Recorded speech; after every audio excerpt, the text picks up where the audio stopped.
Ermes has one of the strongest hand and wrist in the world. His wrist flexion and pronation are so strong that he was able to crack Dave's wrist back. Despite all of that, he couldn't hold the center with Dave. The way Chafee was able to consistently bully center worries me about Ermes' chances. Ermes won against Dave through his hand and arm. He was strong enough to fully take Dave's wrist and force him into a press. Ermes is the only man who took the first round from Dave in addition to Levan. A not-so-fresh Dave was able to take Ermes close to the pin a few times, and he wasn't able to move Levan off center.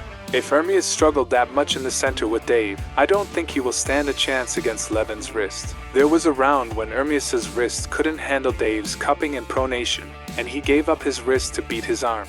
In my opinion, there's no way Ermes can pin Levan through his wrist. If he presses, he will make Levan work just a little bit.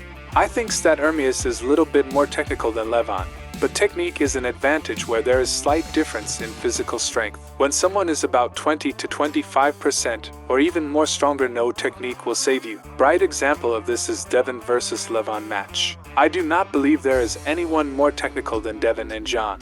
Ermes has a slight chance on surviving Levan's initial surge and eventually outlast Levan on the long run. He needs to slip, he needs to foul in purpose. He needs to do this until he puts the brakes on Levan and then capitalize on his aggressiveness, relentless attacks and table IQ. He needs to survive the initial surges. Apart from Zor, if there's only one person with even just a few chances to take 1 or 2 rounds away from Levan, that's Ermes. I think Levan he's going to take the match. But Gasparini is currently the strongest opponent on the scene. Ermes looks focused, motivated, and stronger than ever. If he can give Levan some feeling of resist, that would be great itself. If he could win a round, huge shock.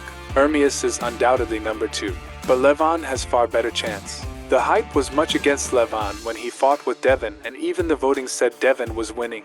Will Gasparini break Vitali's 10 seconds and hold Levan for 15 seconds? That would be a huge achievement, since Levan got so much stronger than when he faced Dave. Tell us your thoughts on the upcoming match. And don't forget to subscribe the channel and hit that like button.